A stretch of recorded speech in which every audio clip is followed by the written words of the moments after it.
Bonjour à tous et à tous. Je vous rappelle qu'on est donc à la synagogue d'Anguin, à Anguin, qui se trouve au 47 rue de Malville, à Anguin-les-Bains. Et voilà, on se trouve là et on espère vous retrouver nombreux dans cette synagogue pour assister à ce cours qui est hebdomadaire, puisque tous les mercredis à 20h45, à 20h30, pardon, on fait cours sur la paracha. Et là, on va parler en particulier de Purim. Essayer d'expliquer qu'est-ce que représente cette fête aux yeux des Chazal, aux yeux des Chachamim. Oui, parce que cette fête de Purim a été instituée par les Chachamim avec la Mikra Megillah, puisqu'on lit la Megillah le soir de Purim et le lendemain. On fait aussi les Mishloach Manot, on envoie des cadeaux à des amis, ouais, des gens à qui on a une. Ou bien qu'on ait ou qu'on n'ait pas de lien particulier, mais on offre des Mishloach Manot. On fait Matalot Levionim, on partage son argent avec les Evionim, les gens, les pauvres. Et également, on fait le Michté de Purim. On s'organise pour que la fête s'organise autour d'un repas, d'un festin. Il faut savoir que Purim, en fait, sur le plan du calendrier, en fait, se trouve à la fin de l'année. Si vous voulez, on fête Rosh Hashanah, le calendrier de l'année, il démarre en fait à Rosh Hashanah pour nous, en tant qu'être humain, puisqu'on est jugé à Rosh Hashanah. Mais si vous voulez, dans le calendrier de la Torah, le Pessah et la sortie d'Égypte, c'est là que démarre le calendrier. Vous savez, la Mishnah dit là-bas dans Rosh Hashanah dit que les rois, on compte les rois, la royauté des rois, les années royales se comptaient à partir de Pessah, à partir du mois de Nissan. Achodesh Azelachem Rosh Chodashim de la Torah, le premier mois de l'année, c'est le mois de Nissan. Et donc la fin de l'année, c'est cette fête de Purim. Après, dans un mois, il y aura effectivement la fête de Pessah. Maintenant, on va essayer de réfléchir à qu'est-ce qui est le début de l'année, qui est Pessah, et qu'est-ce qui est la fin de l'année Purim. Vous voyez la différence fondamentale entre les deux périodes, entre les deux fêtes. En fait, on se rend compte que la première grande différence, c'est que on est carrément ignorant. Ça veut dire que quand on sort d'Égypte, on n'a rien. On n'a pratiquement rien. Qu'est-ce qu'il nous reste? Il nous reste nos vêtements, et les vêtements qu'on a conservés, qui font de nous en fait des Hébreux. Ouais, à la différence des autres nations, on a le langage, on a continué à parler l'hébreu et on a gardé nos prénoms, les prénoms, voilà, des prénoms hébraïques. Voilà ce qui nous reste. Le reste, tout a disparu, tout ce qu'avait fait Abraham, Yitzhak, Yaakov, la Torah qui avait été enseignée, en fait, qui n'avait pas été ordonnée par Hachem, mais qui avait été enseignée par les Avot, a disparu. On ne voit pas de Torah, si ce n'est les Lévi'im qui, eux, par contre, ont conservé la Torah.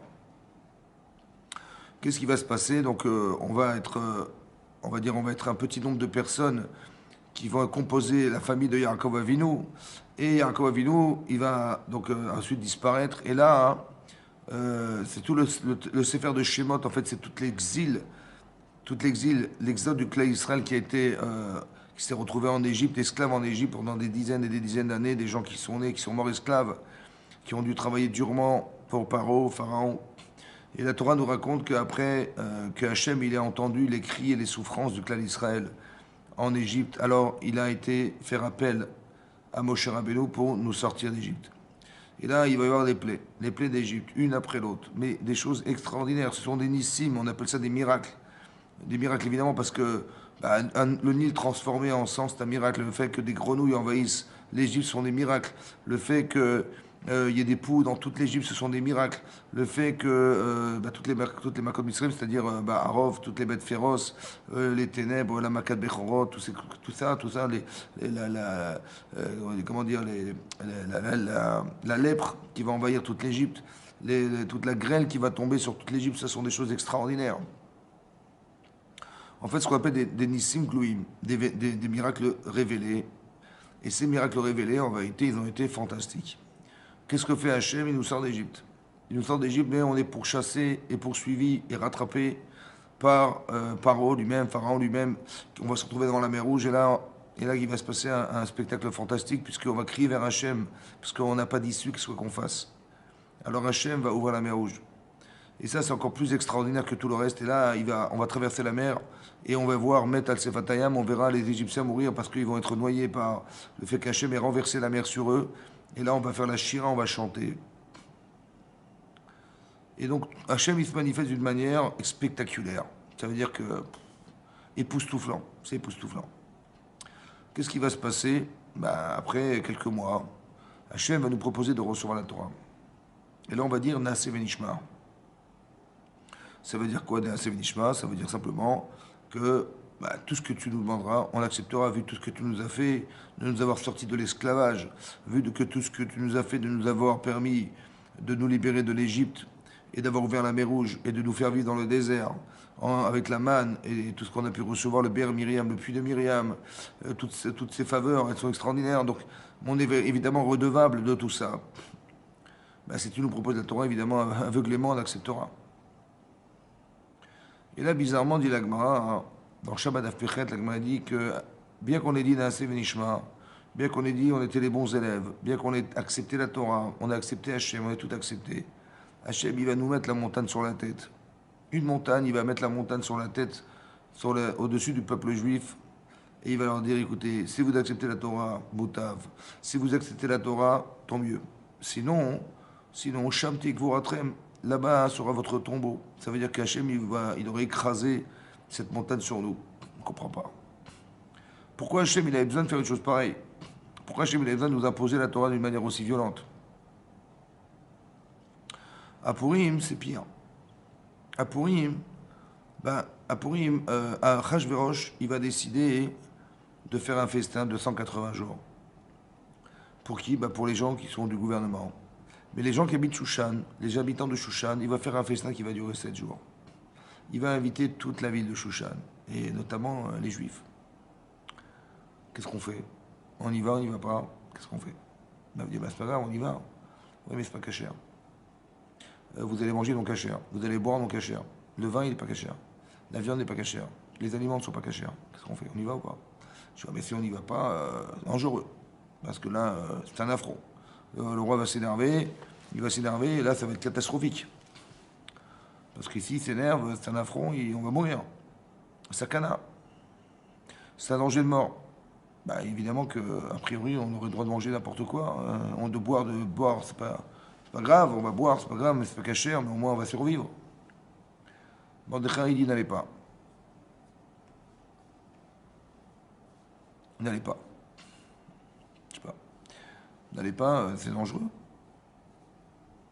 Qu'est-ce qu'on va imaginer? Est-ce qu'il a bien compris ce qui se passe? Est-ce que Mordechai a bien compris ce qui se passe? Il a dit n'allez pas. Finalement, ils vont y aller. Ils vont aller au festin. Maintenant, s'ils avaient mangé de force, ils n'ont pas le choix. Mais c'est marqué dans la Gemara, marqué dans la Gemara dans Megillah, que pourquoi finalement Hachem a décidé à travers Aman l'extermination?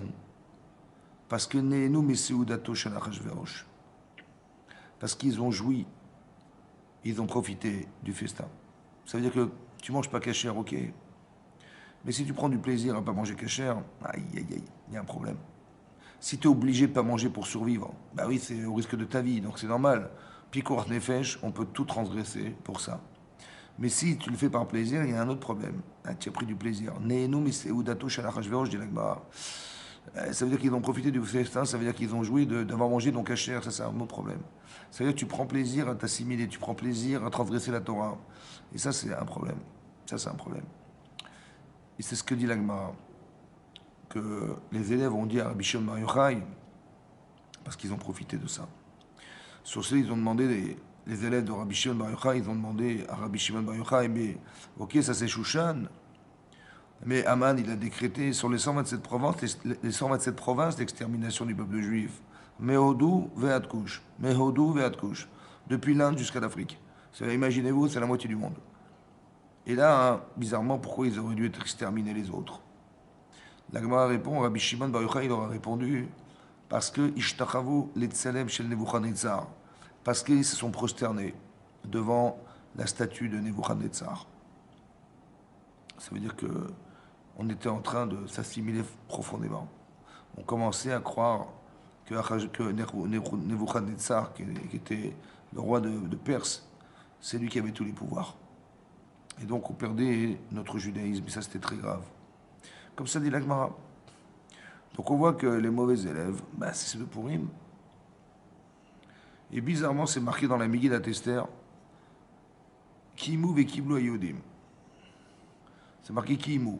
Ils ont réalisé à Purim, Be'ahava, avec amour, ce que nous, on a reçu, on a accepté à Shavuot Be'ira, avec la crainte. Et on sait qu'entre la crainte d'Hachem et l'amour d'Hachem, l'amour d'Hachem est beaucoup plus élevé que la crainte d'Hachem.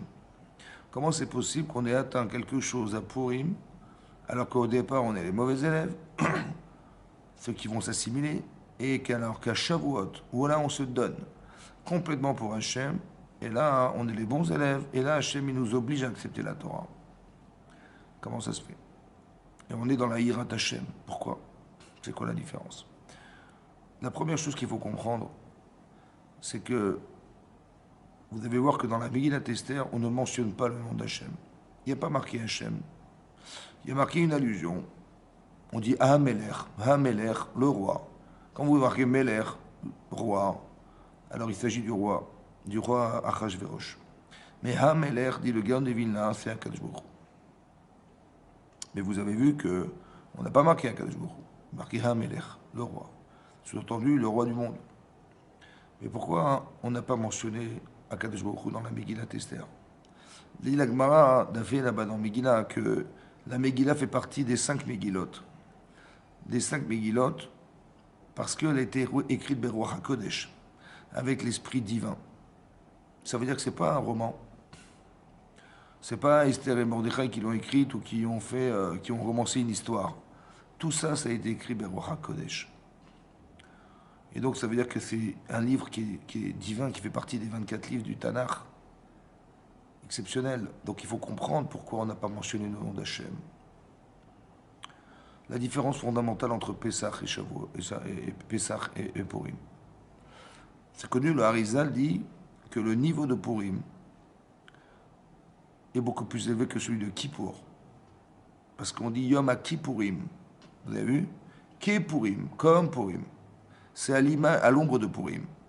C'est-à-dire que Kippour, qui est le jour, ça fait partie des Yamim Noraim, c'est le seul jour dans l'année où si on fait Teshuvah, on est agréé et qu'Hachem il peut effacer nos erreurs, et nos fautes et l'influence qu'a la faute sur soi. Le seul jour dans l'année, le seul. Avant, c'est pas possible. Après, c'est trop tard. Le seul jour, c'est Kippour. Il y a un jour plus important que ça. Ah bon? Ouais. Le plus important, c'est Purim.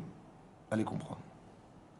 Il y a un Yerushalmi dans Perek Aleph, Masechet Megillah Alachae, qui dit là-bas, hein, il y a une discussion entre Rish Lakish et Rabbi Yochanan de savoir, lorsque le Mashiach viendra, est-ce qu'on va garder les livres de la Torah? Alors, Rabbi Yochanan dit il va rester les 5 livres. Par contre, tout le Tanakh, tout le Nach, tous les Ktuvim et les Nevi'im vont disparaître. On n'aura plus besoin. Ce ne sera plus la même lecture. On n'aura plus besoin de tous les miracles qui sont passés dans l'histoire, puisqu'on aura eu Purim. Comme ça dit la Gemara. On aura eu Purim, pardon. On aura eu le Mashiach sera venu. Resh Lakish dit non, on va quand même conserver Purim et ses lois. Pourquoi Purim en particulier va rester après la période du Mashiach? On va regarder la Torah évidemment. On va regarder toutes les mitzvot évidemment. Mais l'histoire ancienne, Pessah va disparaître. Shavuot va disparaître. Comme ça dit la Gemara. Un Yerushalmi dans Masechet Megillah. Qu'est-ce qu'elle a de spécial cette fête de Purim? Qu'est-ce qu'il y a de merveilleux dans cette fête de Purim? Pour qu'on ait imaginé que ça va rester après la venue du Mashiach. C'est bizarre. On appelle Purim, dit la Megillat Esther, Al-Shem HaPur. Cette fête s'appelle Purim au nom du tirage au sort qu'a fait Haman. Qu'est-ce qu'il a fait Haman? On était au mois de Nissan et il a fait un tirage au sort. Il a tiré 2 numéros. Un tirage de 2 numéros. Il a tiré le 12 et il a tiré le 13. Le chiffre 12, en fait, c'est les 12 mois. On était au mois de Nissan, donc si vous comptez 12 mois à partir de Nissan, on va tomber en Hadar. Et le 13, c'est le 13 d'Hadar. Il dit, ah super. Dans les Mazalot, le mois de Hadar, c'est un mois spécial, un mois de joie, un mois de réussite. C'est marqué dans le Shulchan Aruch que si quelqu'un il est indigne, il a un jugement avec un non-juif, alors il vaut mieux qu'il le fasse dans cette période-là, plutôt que de le faire dans la période du mois de Av. Où c'est marqué là-bas, Mishenichnas Av Maratim Besimcha. Lorsque rentre le mois de Av, à partir de Rosh Chodesh Av, alors on va diminuer la joie jusqu'à arriver au 9 Av où c'était la destruction du temple. Donc on va en descendant dans la joie. Alors que à Purim, on est monté dans le mois de Hadar en crescendo de Simcha, depuis le mois de Hadar. Vous avez compris? Donc c'est un mois propice à la Simcha, à la réussite. Et donc il était content dans le Mazal, il dit, bah super. Comme ça il a pensé à Man, il a tiré au sort. Cette fête s'appelle Purim, au nom du tirage au sort qu'a fait Aman, Al-Shem Apur. Alors, deux questions se posent. D'abord, qu'est-ce qu'il y a de spécial qui va définir la fête de Purim parce qu'un jour Aman il a tiré au sort? Qu'est-ce qui a pu faire en quoi c'est spécial? Vous allez dire, on va dire Rosh Hashanah, ben c'est le début de l'année. On appelle Rosh Hashanah, ok. On va dire Kippour parce que c'est le jour de l'expiation de nos fautes, on comprend. Vous allez dire Sukkot parce qu'on fait une soukha, on comprend. Vous allez dire, je sais pas moi, Hanouka, Hanou Bekafé, on comprend. Vous allez dire Pessah, on comprend. Vous allez dire, toutes ces fêtes, on les comprend.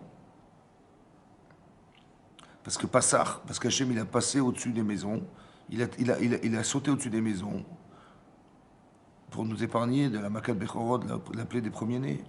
Pessar, Passar, ou Pessar, la bouche qui raconte, on comprend. Ouais. Mais en quoi le tirage au sort était essentiel dans Purim? On connaît l'histoire de Purim, on connaît la Megillat Esther.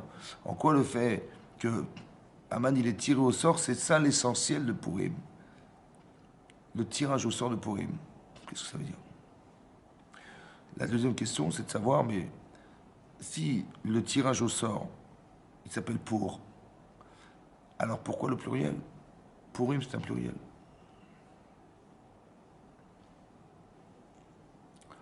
Quel pluriel? Il y a un seul tirage. Il a tiré 2 numéros, mais c'est un tirage. Il y a marqué Purim al-Shema pour.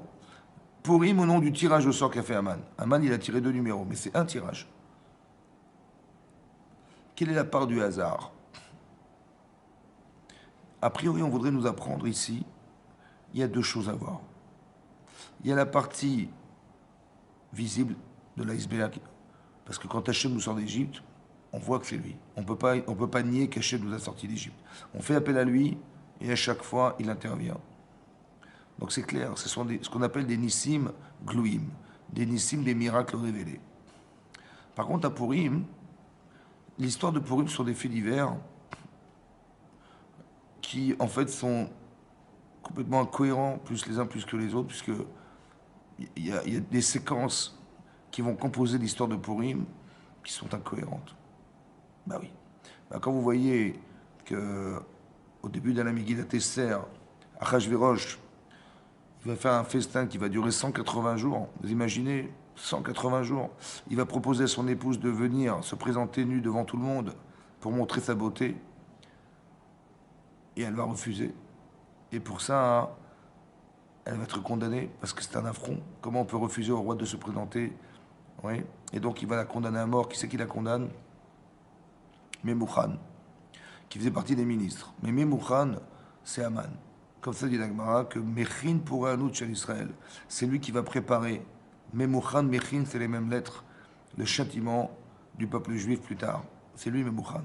Et il va proposer. Il va dire voilà, vous savez, la reine, elle n'a pas simplement fauté vis-à-vis de vous, mon seigneur, le roi, mais elle a fauté vis-à-vis du peuple. Pourquoi? Parce que si la reine, elle est capable d'avoir un affront pareil et de refuser ce que le roi lui propose, alors toutes les femmes du royaume, elles vont imiter Vashti, et donc elles vont aussi dénigrer leur mari. Et elle dit alors quoi? Il dit, ben ça mérite de mourir. Et c'est lui qui va organiser ça. Vous imaginez qu'on a tué une femme pour faire respecter la vie des maris vis-à-vis de leurs femmes, c'est effroyable. Ça paraît complètement incohérent, cette histoire. Après, qu'est-ce qui va se passer? Ben, il va falloir trouver une femme au royaume. Et qui on a trouvé? On a trouvé Esther Amalka. Esther Amalka, Esther, c'est la femme de Mordechai. Comme ça est marqué. Quand c'est marqué dans la Gemara, il est marqué dans la Gemara, mais il est marqué les battes. Ouais, les battes dodo. Battes, en fait, c'est battes, la Gemara dit c'est baït. C'est la maison. C'est-à-dire qu'elle fait partie, elle est la femme. La femme de Mordechai.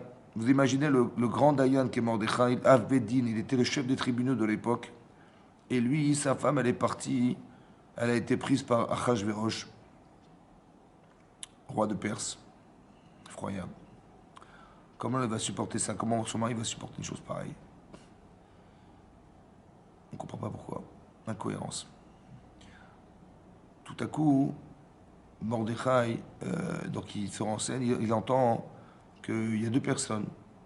Bigtan Vateresh, c'était ces deux eunuques du roi qui complotent contre le roi. Ils essaient de l'empoisonner, de l'assassiner. Et qu'est-ce qui va se passer? Lui, il va entendre la discussion. Puisque c'est connu que Mordechai, il parlait 70 langues. Et donc, il a compris ce que se complotait contre le roi.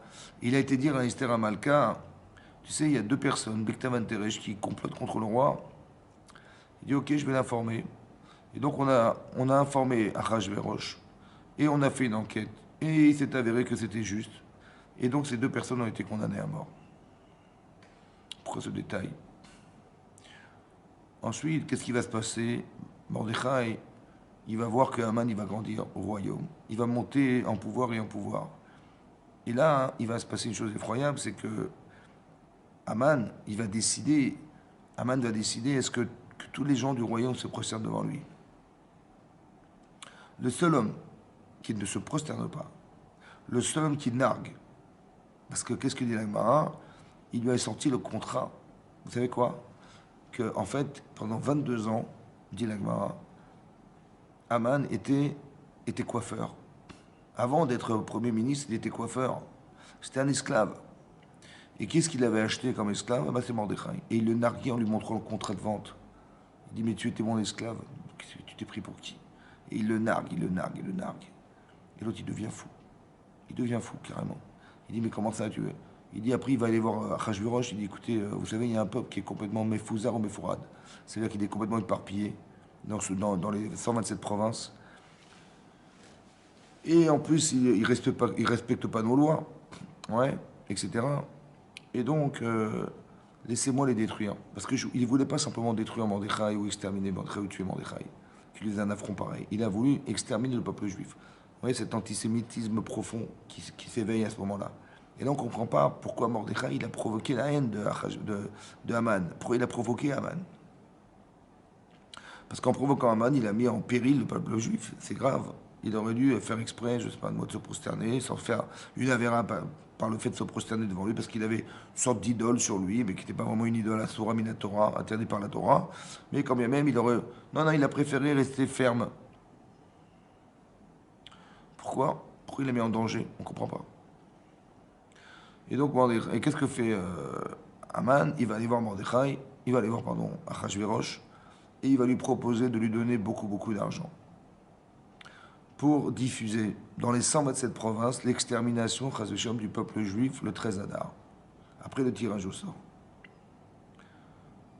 Et là, on ne comprend pas ce qui se passe. Pourquoi c'est tellement grave? Qu'est-ce qu'ils ont fait de tellement grave? Vous avez compris, c'est une somme de hasard. Où est-ce qu'il est Hachem à ce moment-là? On ne voit pas Hachem. On ne comprend pas ce qui se passe. Si on devait arrêter l'histoire à ce moment-là, on aurait dit, mais c'est catastrophique.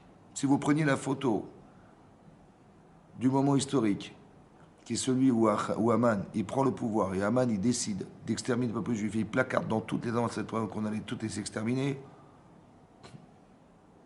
catastrophique. Vous avez compris? On se demande, où est-ce qu'Hachem est? Qu'est-ce que fait Hachem? Qu'est-ce qu'attend Hachem? Le silence de Dieu, vous avez compris? C'était ça, le silence de Dieu. Ouais. Ça s'appelle Esther Panim. Hachem, il se cache derrière tout ça.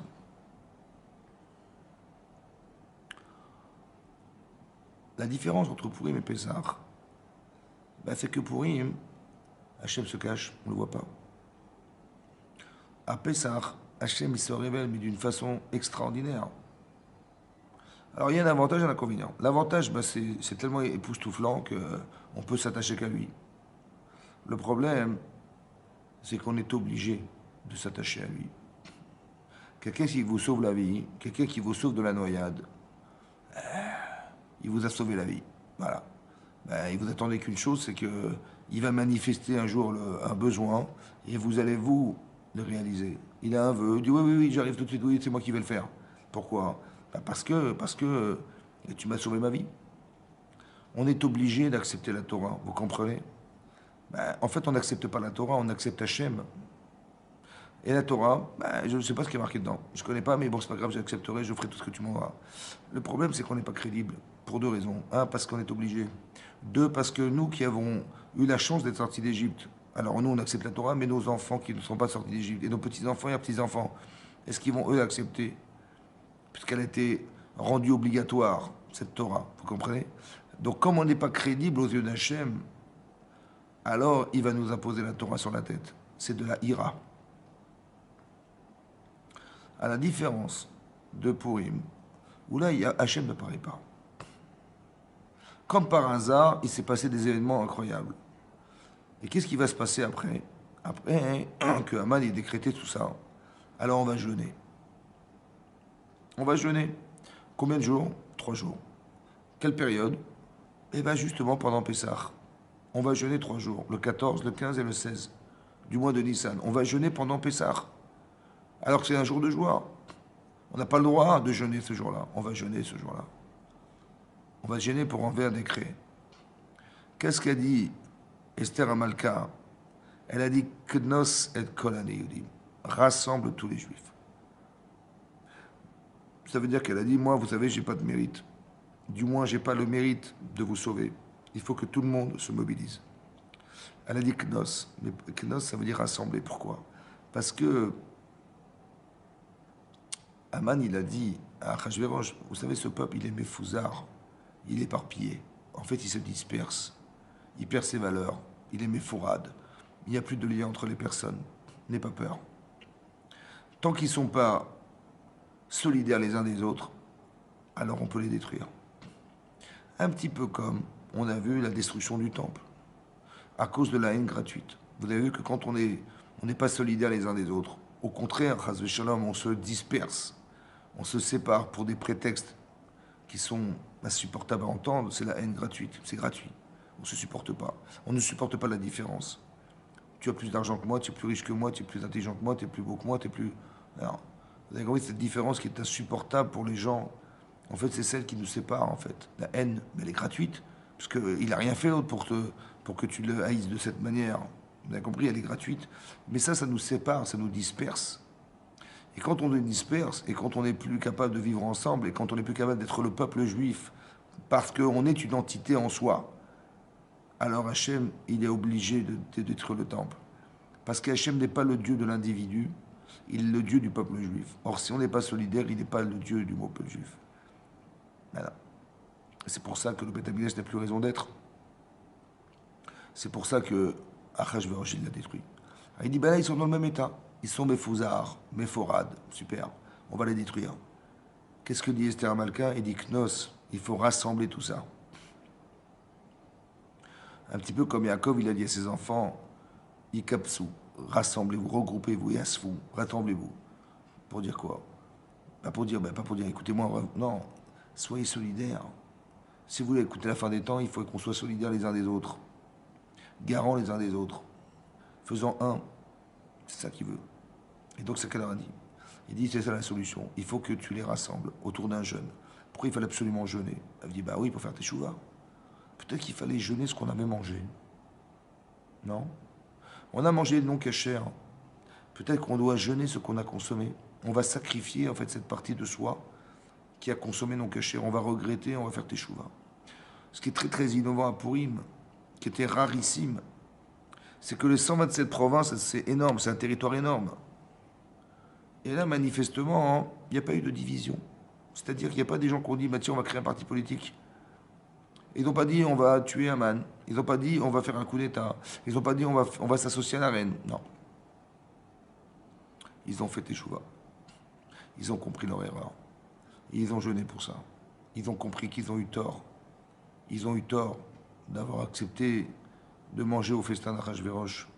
Ils ont eu tort de s'être prosternés devant la Nebuchadnezzar, cette statue de Nebuchadnezzar. Ils ont fait teshuva. Ils ont dit non, je ne ressens plus à tout ça. Non, j'ai plus rien à voir avec ça. J'ai honte de moi. Je regrette d'avoir fait. Je prends sur moi de ne pas recommencer. Et ça, ça crée une autre identité. Je suis un autre. Je ne ressemble plus en rien à ce que j'étais auparavant. Et là, Hachem entend ça. Et là, tout va basculer. Vena forou. Et tout s'inverse. Comment ça s'est inversé? Parce que Achashverosh, il ne trouvait pas le sommeil, dit la Megillat Esther. Elle nous raconte qu'Achashverosh, il ne trouvait pas le sommeil. Vous savez pourquoi il ne trouvait pas le sommeil? Dit la Gemara, parce que Esther Marca, bizarrement, elle invite à son fils, à son festin de vin, elle invite Achashverosh avec Aman. Qu'est-ce qu'il a à voir ici? Qu'est-ce qu'il a à faire ici, lui? Et à deux reprises. En fait, elle a fait exprès, dit la Gemara, pour que Achashverosh, il ait l'impression qu'il y a une liaison amoureuse entre elle et Aman. Et là, il trouve pas le sommeil. Il dit, mais qu'est-ce qui se passe? Qu'est-ce qu'elle a fait? Qu'est-ce qu'elle veut faire avec cet homme et tout? Et donc, il trouve pas le sommeil. On lui demande de lire dans le livre des Chroniques. Et là-bas, c'est marqué Veikari. C'est marqué là-bas de Yalkut Shimoni. Il dit que quand les gens ont lu, ils ont voulu lire. Mais dès qu'ils ont vu Mordechai, ils ne voulaient pas lire. Et ça a été lu. Qu'est-ce qui a été lu? Que Mordechai, un jour, il a entendu dire de deux personnes, deux eunuques du roi, qui essaient de comploter pour empoisonner le roi, qui a informé Esther Amalka. Et on a dit Beshem Mordechai. On a dit au nom de Mordechai. Comme ça, elle a dit Esther Amalka. Vatomer, elle a dit Beshem Mordechai. Elle a dit au nom de Mordechai. Elle a rapporté son nom. Et elle a dit en son nom que deux eunuques du roi aient tenté d'assassiner le roi. Il dit alors, et finalement, on a fait notre enquête, et effectivement, ça s'est avéré juste, et on les a condamnés à mort. Il dit super, mais qu'est-ce qu'on a fait à ce Mordechai qui va sauver la vie? Il dit non, Asaï Moudavar, on n'a rien fait pour lui. Aucune récompense. Et tout à coup, comme par hasard, Aman, il frappe à la porte. En pleine nuit, il vient annoncer à Achashverosh qu'il veut absolument porter Mordechai. À la seconde, on lui apprend que Mordechai a sauvé la vie du roi. À la même seconde, il entend dire de Aman qu'il fallait absolument prendre Mordechai. L'homme qui a sauvé la vie du roi. Aman, il a préparé une potence qu'il a mesurée lui-même avec son propre corps pour qu'elle mesure 50 amotes, énorme, 25 mètres de haut. Et là, le roi, il va demander à Aman, qu'est-ce qu'on pourrait faire de glorieux pour un homme qui a fait du bien au roi? Alors lui, il a pensé tout de suite que c'était lui. Évidemment, qui d'autre? Et donc il a dit qu'on lui donne les vêtements du roi, le cheval du roi, et qu'on présente un ministre qui dira devant cet homme glorieux, car voilà comme ce qu'on fait à quelqu'un qui a respecté, quel kavod, dans quel honneur on fait au roi, qui a respecté, et au serviteur du roi qui a respecté le roi. Et il dit, alors, va faire tout ça, Mordechai. Vous avez vu que tout s'est inversé. Tout s'inverse. Tout ce qui a été l'agressivité d'Aman contre nous, en fait, s'inverse contre lui. Et là-bas, c'est marqué Veille sa père. Il a raconté les Ereshishto, Velkolo Avav. Il a raconté à sa femme Zeresh. Aman a raconté à sa femme Zeresh. Velkolo Avav, et tous ceux qui l'aimaient, tous ceux qui l'entouraient. Et Kol Shakaraou, tout ce qui s'est passé. Karaou, ça vient du mot Mikré. Mikré qui veut dire le hasard. Il n'a pas vu la main d'Hachem. Il a vu le hasard. Il a dit, j'ai pas de chance. Quelqu'un qui ne croit pas en Hachem, il va dire que le hasard, c'est hasardeux. Nous, on pense que le hasard, c'est la manifestation subtile d'Hachem, dans sa transparence. Ça veut dire qu'on a vu de nos yeux vus, disons qu'on a compris, on va dire. Parce qu'Hachem, il ne veut pas s'imposer. Il ne veut surtout pas s'imposer comme il s'est imposé à Pessah. Parce que là-bas, il n'avait pas le choix. On était à un niveau tel de dépréciation de soi qu'il était obligé de se révéler à nous de façon miraculeuse pour relever le niveau. Parce qu'on était très très très bas, mentalement, moralement. Il fallait nous sauver de l'Égypte, vous avez compris. Donc Hachem, il n'a pas le choix que de se manifester de façon extraordinaire. Mais ce n'était pas le but. Le but, c'est qu'un jour, on reçoive la Torah. Et qu'à la lecture de la Torah, on puisse retrouver Hachem de façon subtile, sans être obligé de le faire parce qu'il existe.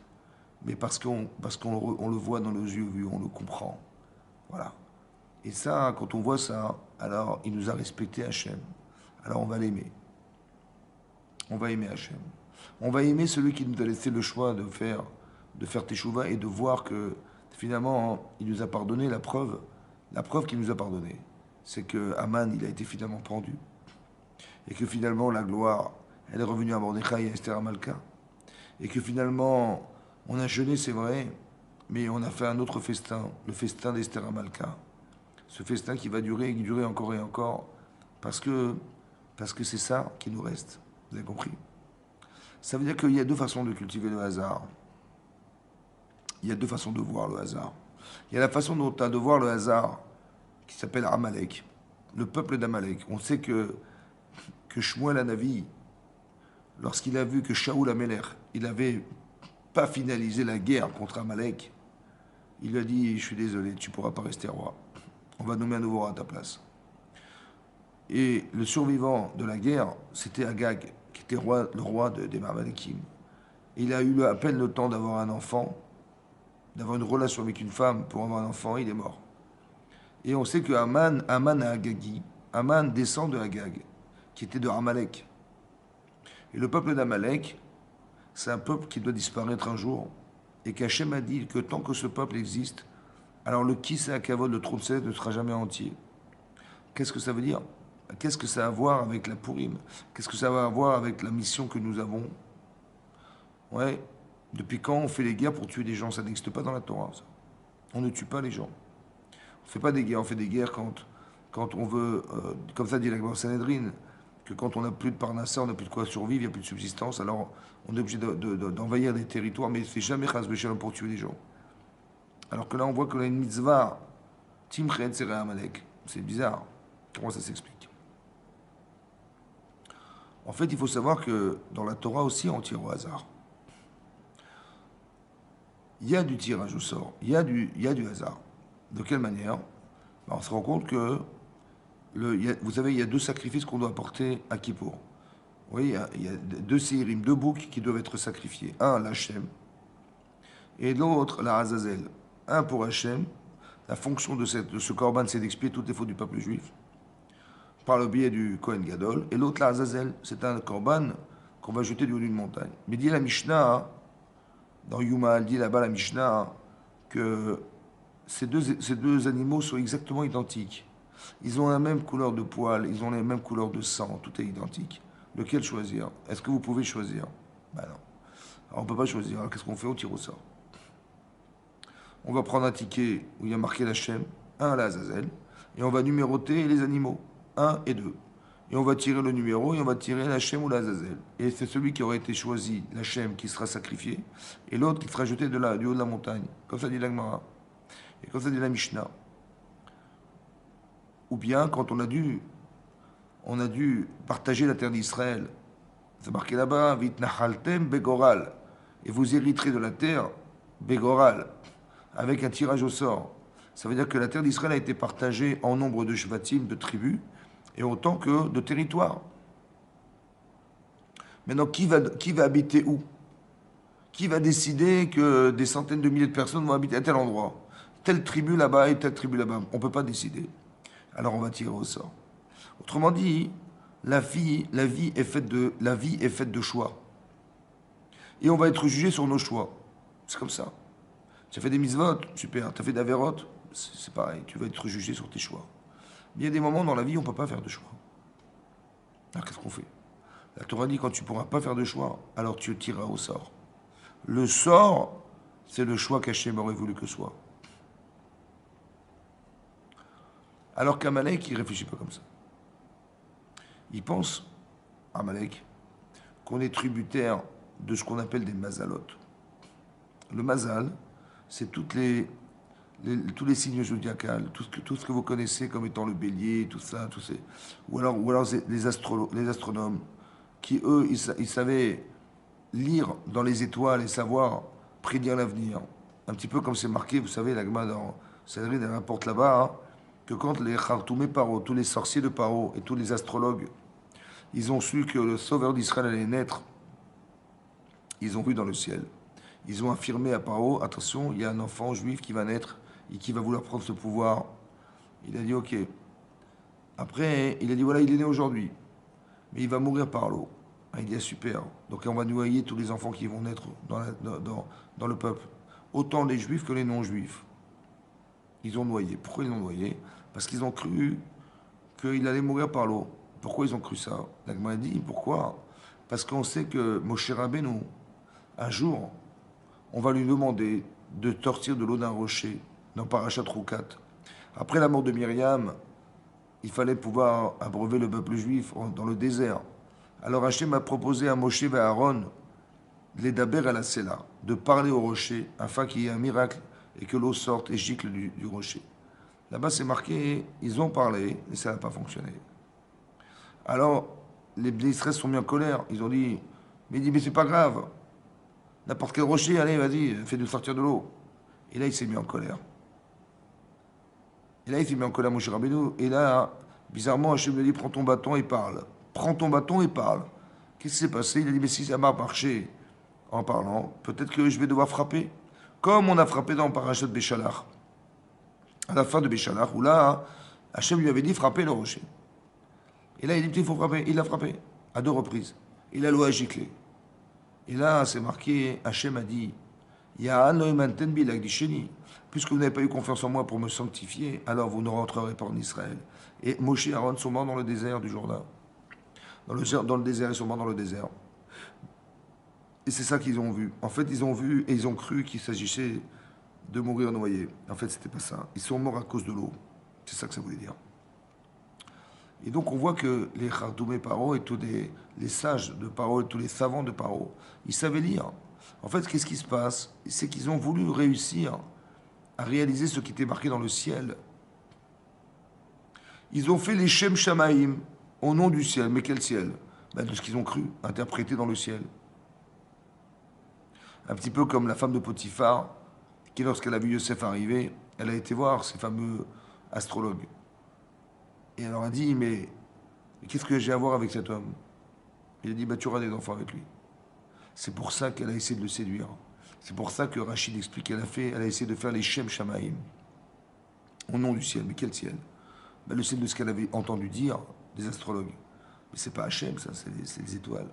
En fait, elle s'était trompée, c'était pas elle, c'était sa fille adoptive, qui était Osnat, la fille de Dina. Et c'est elle qui a épousé Yosef, et c'est elle qui a eu les enfants avec Yosef. Elle s'est juste trompée, quoi. Vous avez compris ce que je veux dire? Ça veut dire que, en fait, ce qui va se passer, c'est que les Amalekim, ils ont l'impression que tout est déjà inscrit dans le ciel. Nous, on considère dans la Torah qu'on a un mazal. C'est marqué l'Agma dans Shabbat d'Afkouf Memvav, elle dit là-bas que Bané, les enfants, Chaye, la longévité de la vie, Umzoné et la subsistance, l'obisruta tanyamilta. Elle ne dépend pas de ton mérite. Est-ce que tu es un tzaddik, tu es un rachat? Non, c'est pas ça. Il avait mazal et tanyamilta. Ça dépend de ton mazal. Qu'est-ce que c'est le mazal? Qu'est-ce que veut dire le mazal? Le mazal, c'est la chose suivante. C'est ce qui est marqué dans la Gemara Nida, elle dit là-bas, elle dit là-bas, que lorsque l'enfant est conçu, il y a un ange qui prend cette goutte et qui va voir Hachem et qui lui dit, Tipazo Matéaléa, cette goutte-là, qu'est-ce qu'elle va devenir? Elle est riche, il va être riche, il va être pauvre, il va être grand, petit. Et là-bas, c'est marqué que Tzadik Racha, c'est pas marqué. Pourquoi? Parce que à Kolbi des Shamaïm, le Mazal, il est Miné Shamaïm, mais pas la Hirat Shamaïm. La Hirat Shamaïm, c'est ton choix, c'est toi qui décides. C'est toi. En fait, tout ce qu'on t'a donné, le Mazal, c'est quoi le Mazal? Le Mazal, c'est tout ce qu'Hachem donne à l'homme. La subsistance, la femme, les enfants. En vérité, ça fait partie des éléments qui composent ton Mazal. Mais pourquoi faire? Ben pour réaliser un but dans la vie. On a tous un but dans l'existence. Maintenant, le but, c'est, on ne le connaît pas, on va le découvrir. Chacun avec ses tendances, chacun avec ses besoins, avec ses envies. D'accord? On sait qu'on a tous envie de quelque chose à faire dans la vie. On a tous la volonté de réaliser, on a tous le désir de réaliser sa vie. Mais peut-être que ce qu'on veut réaliser, c'est le but de la vie. Après, pour arriver à réaliser ce but, il faut être accompagné par le Mazal. C'est ça le Mazal du peuple juif. C'est ça qui est marqué dans la Gemara. Et ce Mazal, il se calcule selon les jours, selon les mois, selon les heures de l'année. Si quelqu'un est né à telle heure, de tel jour et tel mois, il a un mazal qui lui est propre. Mais en vérité, pourquoi il est né à ce moment-là? Parce que dans ce jour-là, il y a un but à atteindre. Et le mazal qui va accompagner ce but, c'est ce qu'on lui donne. Ça, c'est ce que nous, on pense. La Torah, elle pense. Mais Amalek, il pense pas comme ça. Amalek, il pense que si tu as réussi, c'est que tu as eu de la chance.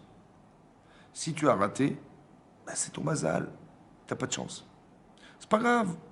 C'est normal. C'est marqué dans le ciel. Tu as réussi, ben de toute façon, c'est normal, c'est marqué dans le ciel. Tu as raté, ne t'inquiète pas, c'est marqué dans le ciel. Ne t'inquiète pas. Ça veut dire que tu peux jamais te remettre en cause, puisque c'est jamais de ta faute, c'est dans le ciel. Vous avez compris? Ça, c'est la façon dont Amalek, il a de voir. En fait, on ne veut pas voir Hachem dans l'histoire. On veut voir ce qui est marqué dans le ciel. Et est-ce qu'il existe quelque chose au-dessus du ciel? Est-ce qu'il est au-dessus des signes zodiacales? Est-ce qu'il existe autre chose? Ah, ils disent, ah, non, il n'y a rien. Il n'y a rien. Ça veut dire que ce qui est marqué là-bas, dans la paracha de Amalek, c'est marqué Zachor et asher asa lecha Amalek baderech. Souviens-toi de ce qu'il t'a fait dans le désert, Amalek. Il a fait la guerre contre toi. Il voulait t'exterminer. Il voulait Ashakarecha baderech. Il voulait en fait te refroidir. Dit Rashi, une des explications de Karecha, refroidir, c'est qu'en fait, c'est comme quelqu'un qui va se jeter dans une baignoire brûlante, bouillante, pour montrer au monde entier qu'au final, on peut refroidir cette eau bouillante. On peut rentrer dedans. On peut s'attaquer au peuple juif. On peut les exterminer. Pourquoi c'est possible? Presque Shalom, pourquoi?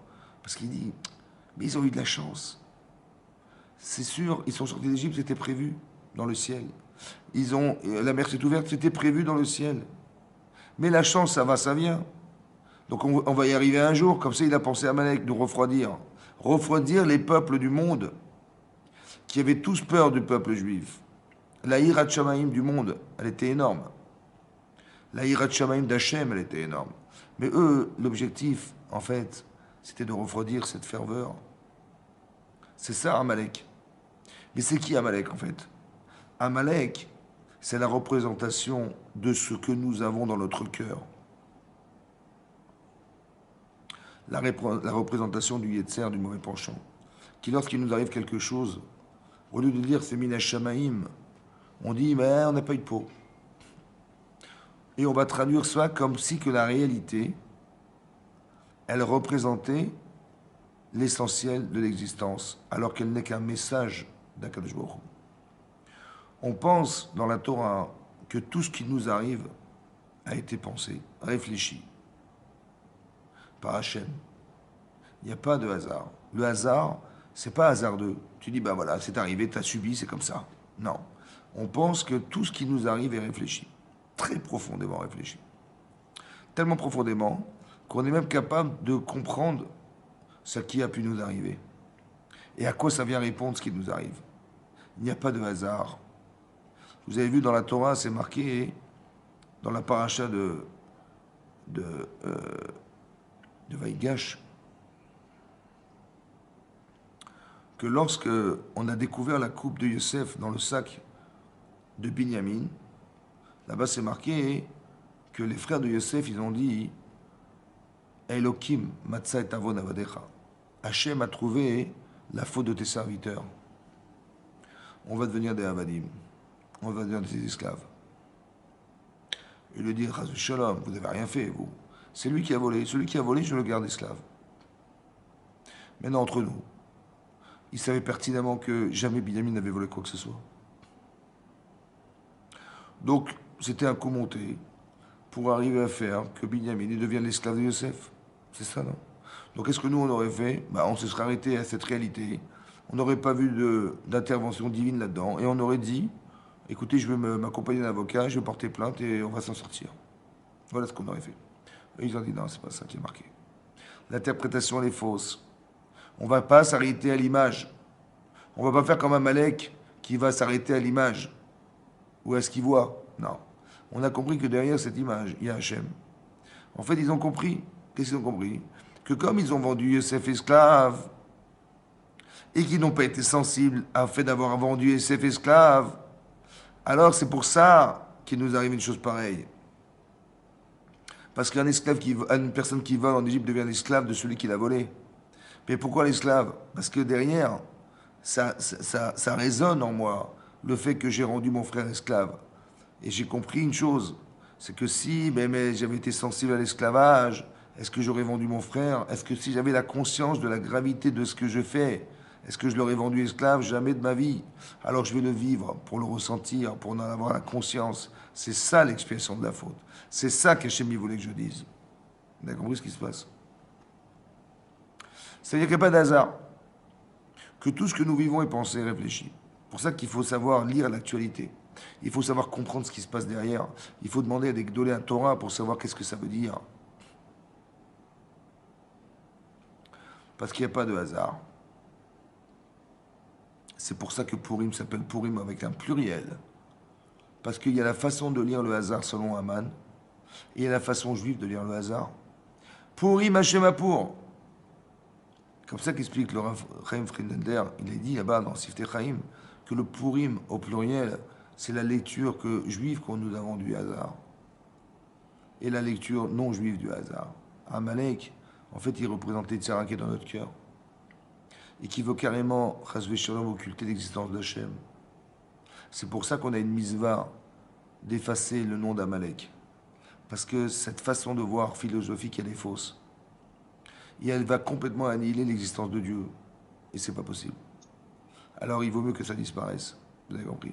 Mais qui c'est qui a créé ça? C'est ça le problème. Comment ça se fait qu'Aman, il veut nous détruire, que les Amalekim, ils veulent nous exterminer? Il y a une Gemara dans Sanhedrin d'Afsaliktet. La Gemara dit là-bas qu'il y avait une femme qui s'appelait Timna. Timna, qui était une princesse. Et elle voulait absolument se convertir au judaïsme. Elle a absolument voulu rentrer dans le judaïsme en se convertissant devant Abraham. Abraham, il a refusé. Devant Yitzhak, il a refusé. Yaakov, il a refusé.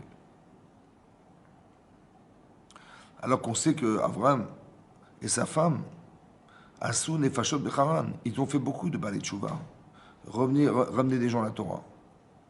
Et là, bizarrement, elle a été refusée par les Havot. Bizarrement. Qu'est-ce qu'elle a dit? Elle a dit, bon, je ne peux pas rentrer par la grande porte. Je vais épouser Eliphaz, qui était le fils d'Esav. Dit la Gemara qu'elle a épousé Eliphaz et ils ont eu un enfant. Et cet enfant s'appelle Amalek. C'est lui, en fait, Amalek. Il est né d'un couple. Quel couple? D'une femme qui était chaudement désireuse de se convertir au judaïsme et qui malheureusement était refroidie. C'est ça qui est marqué dans la Gemara, que l'Oba et les Rachaka, il ne fallait pas la repousser violemment. Manifestement, bon, on ne devait pas l'accepter dans le peuple juif, mais il y avait une façon, une manière de faire, et qui malheureusement a été violente. Et on sait pertinemment, comme ça dit la Gemara dans Sota d'Afnem Zayin, que lorsqu'on repousse les gens à des deux mains, ça crée des complexes et ça crée des frustrations tellement fortes qu'un jour ça se paye. C'est ce qui va se passer. En fait, cette femme a été refroidie. On n'a pas accepté dans le judaïsme. Du moins, on lui a montré qu'elle n'avait rien à faire avec nous. Et elle a épousé un homme qui s'appelle Eliphaz. C'est qui cet homme? Eliphaz, c'est le fils d'Esav. Qu'est-ce qu'il a de spécial, cet enfant? En fait, Esav, il a dit à son fils, tu sais quoi, quand tu vas rencontrer Yaakov, ton oncle, si tu le vois, tu le tues. Et lui, il ne sait plus quoi faire. D'un côté, il a pris la Torah chez Yitzhak. Et il sait qu'il doit faire Mitzvat Kibud Avaim, d'honorer son père. Ok, donc papa, il m'a demandé, je le fais, je m'exécute. D'un autre côté, il sait qu'on n'a pas le droit de tuer les gens. Il ne sait pas quoi faire. Alors qu'est-ce que lui dit Yaakov lorsqu'il le rencontre? Il dit, mon père m'a demandé de te tuer. Et d'un côté, je sais que je ne peux pas tuer, je ne sais pas quoi faire. Alors il dit, écoute, tu vas me dépouiller. Il y a un principe, l'agma dans les Darim, d'Afsem Erdelet, elle dit là-bas, que Ani Chashiv Kemet, un pauvre est considéré comme mort. Donc tu m'auras tué sans m'avoir tué. Ça va, ça te va ou pas? Il dit, ouais, ça me va, super. Et donc c'est ce qu'il a fait, il l'a dépouillé en fait. Il était tout nu, Yaakov Avinu, il n'a plus de vêtements, plus rien. Mais on a affaire à quelqu'un qui ne sait pas choisir. Quelqu'un qui n'est pas conscient. Et donc ça veut dire que Amalek, c'est la composition de deux êtres en fait, qui sont un couple, qui sont celui de Eliphaz et de Timna. Timna, elle a été refroidie parce qu'elle a été refusée, alors elle va engendrer un enfant qui va essayer de nous refroidir aux yeux des peuples. Et un enfant inconscient qui ne sait pas, ou disons qui ne se rend pas compte, que la limite de ce qu'il supporte n'a aucun sens. Pourquoi? Parce que tu te bats contre Hachem. Tu te bats contre tout ce que les gens ont toujours eu peur en sortant d'Égypte. Et toi, tu crois que tu vas nous refroidir. Tu crois vraiment que tu es conscient, tu vas te brûler en rentrant dans la matière au tachat, en te jetant dans une baignoire bouillante, mais tu vas te brûler, mon chéri. Ça va? Tu dis, ouais, c'est pas grave, je vais leur montrer qu'on peut gagner. Mais tu vas perdre. C'est perdu d'avance. C'est dommage. C'est-à-dire c'est la composante d'un être, en fait, un Malek, qui à la fois, qui cultive ce rapport à l'autre, qui est là pour nous refroidir aux yeux des peuples. C'est ça, marqué Vélo, Yaré Elohim, il ne craint pas Dieu, celui-là. Mais pourquoi? Parce qu'il ne voit pas Hachem dans l'existence. Et c'est impossible de faire teshuva dans ces cadres-là. Pourquoi? Parce que si quelqu'un, il se justifie tout ce qui se passe en disant qu'il a de la chance ou pas de chance, il ne voit pas Hachem, comment voudriez-vous qu'il fasse teshuva? C'est impossible. C'est peine perdue. Le problème, c'est qu'il influence autour de lui. Et c'est ça que la Torah veut. Vous avez compris? Que la guerre contre Amalek, c'est ça. La guerre du hasard, en fait. Comment traduire ce qui se passe autour de soi? La Gemara dans Psarim d'Afnoun, elle dit là-bas que Bayom Haou, un jour, on dirait un Shem Echad ou Shmo Echad. Bayom Haou, un jour, on parle de l'avenue du Mashiach, on dirait un Shem Echad ou Shemo Echad. Hachem, il est Echad, il est unique, et son nom est unique. Quelle est la différence entre lui et son nom?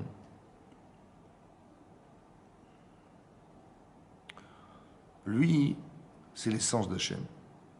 Son nom, c'est sa manifestation sur la terre. Quand tu dis, ah, il m'est arrivé ça, Minashamaïm, quand c'est marqué dans la paracha de Vaïra, c'est marqué Vaïré d'Hachem Lirot.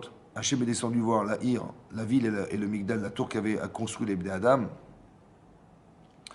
Qu'est-ce que veut dire il est descendu? Il est descendu voir. En fait, la descente, c'est toutes les manifestations que vous avez pu avoir d'Hachem dans votre vie. Ça s'appelle une descente d'Hachem. Il vous arrive un truc, ah, Minashamaïm Baruch Hachem, ah, il m'est arrivé ça, ah, il m'est arrivé ça. En fait, c'est une manifestation qu'Hachem il a d'exprimer qu'il existe pour vous. Ça s'appelle une descente. C'est ça la descente. Autrement dit, c'est ça le nom d'Hachem. C'est ce que vous voyez en fait. Ce que vous avez compris, c'est son nom. Mais après, il y a lui. La Gemara demande, quoi, Bayom Haou? Un jour, on dira, Hachem Echad ou Shmo Echad. Quoi, aujourd'hui, il n'est pas Echad et son nom Echad? Comme ça, devant la Gemara dans le Sachim. Il dit non, aujourd'hui, on l'appelle Adon. Mais un jour, on l'appellera comme c'est écrit Yudke Vavke. À la fin des temps, on dira Hachem Echad ou Shmo Echad. Ça veut dire qu'on dira, il n'y aura pas de différence. Pourquoi il n'y aura pas de différence? Parce que quand vous voyez l'histoire de Purim, par exemple, où vous avez vu des expériences qui sont dramatiques dans le peuple juif, il était où Hachem? Vous dites Hachem Echad, dans le ciel, mais sur la terre, il n'y a pas d'Echad. On ne le voit pas, on ne comprend pas. Alors on dit, on t'expliquera un jour. Bayom Haou, Hachem Echad ou Shmo Echad. Tu vas comprendre la logique derrière. En fait, c'est ça. On t'expliquera comme exactement comme tu n'avais rien compris à Purim. Qu'est-ce qui s'est passé? Achashverosh, il invite sa femme à se montrer devant tout le monde dans le festin d'Achashverosh, j'ai rien compris. Après, il tue sa femme, rien compris. Après, Esther Amalka, elle devient la reine, j'ai rien compris. Après, Mordechai ne veut pas se prosterner, j'ai rien compris. Après, Aman, il veut nous détruire, j'ai rien compris. On comprend rien. On comprend rien. Ce sont des séquences qui sont les unes après les autres, qui sont incompréhensibles. Mais à la fin du film, quand vous avez compris que grâce à Dieu, il y avait Esther Amalka, heureusement qu'elle avait été placée là. Et de là, on tire un principe que Hachem, il est Magdim, Refoua la Makar. À chaque fois qu'il va envoyer quelque chose de dramatique pour le peuple juif, ou de difficile à vivre, il y a toujours le remède avant la problématique. Toujours. Il va mettre Esther Amalka et après, il va me faire monter Aman.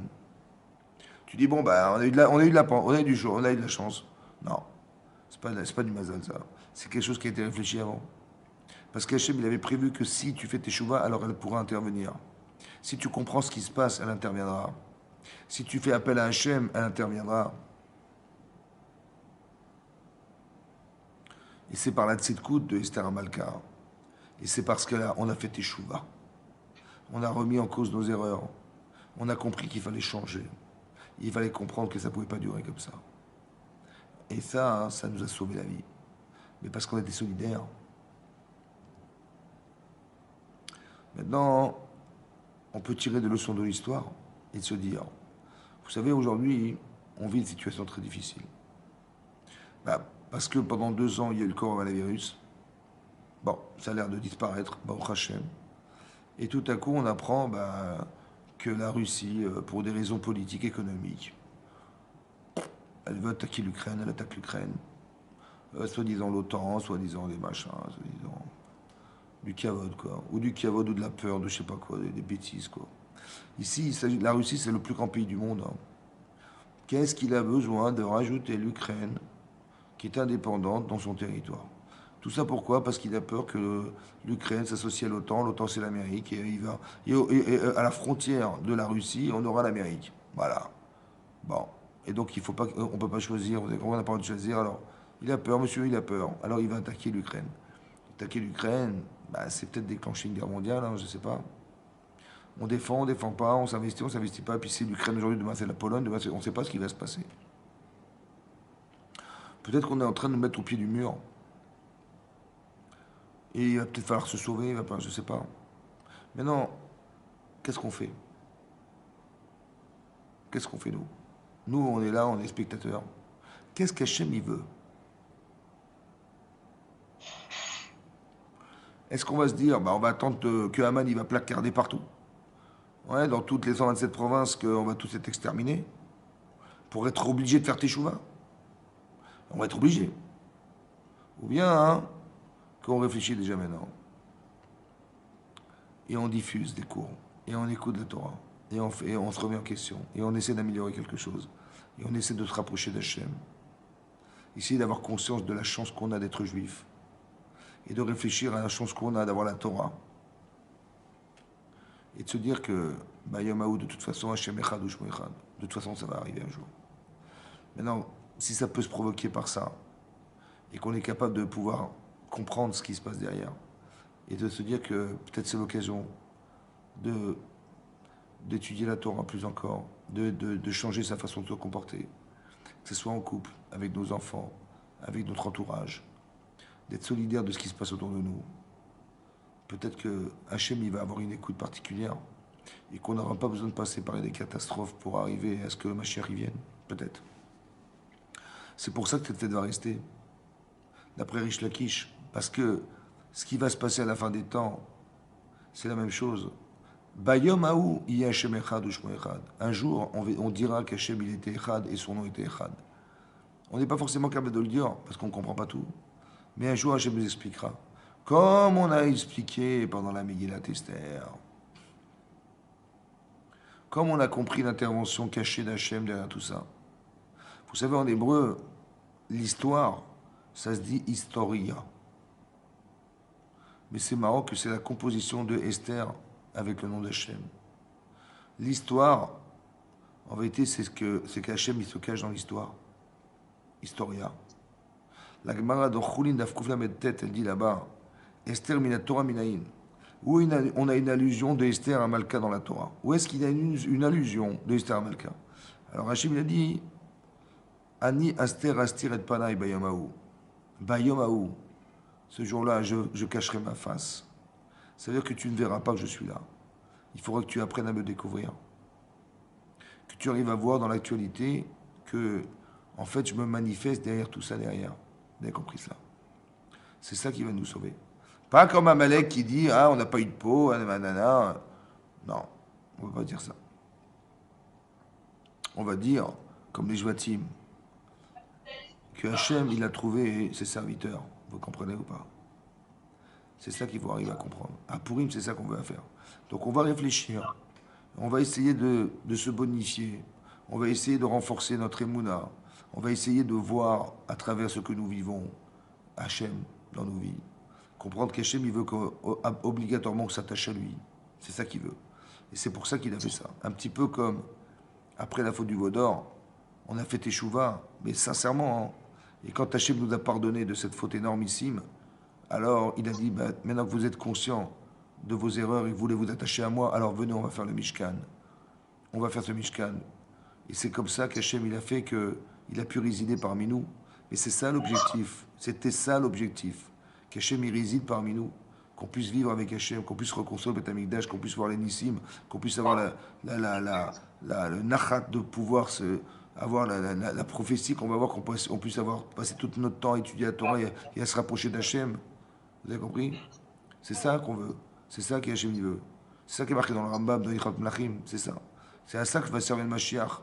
À faire qu'on va se coller à Kadosh Baruch Hu de tout notre cœur et toute notre âme, et on va vouloir avoir l'essentiel de notre existence va se faire dans l'étude de la Torah et dans le rapprochement au Mitzvot. Il n'y aura plus de Yetzirah. Vous avez compris? Donc c'est ça qu'on espère. C'est ça qu'on espère de Hachem. Qu'Hachem fasse que ce message puisse passer, transmis et diffusé pour permettre au Bnei Israël, Benat Hachem, d'éviter le pire et qu'on puisse vivre une fête du fait de Purim, Bessimcha, et qu'on puisse accepter le Mashiach très prochainement. Amen, Kenny Ratson. Merci beaucoup de m'avoir suivi. À très bientôt. Au revoir. Amen. Merci beaucoup.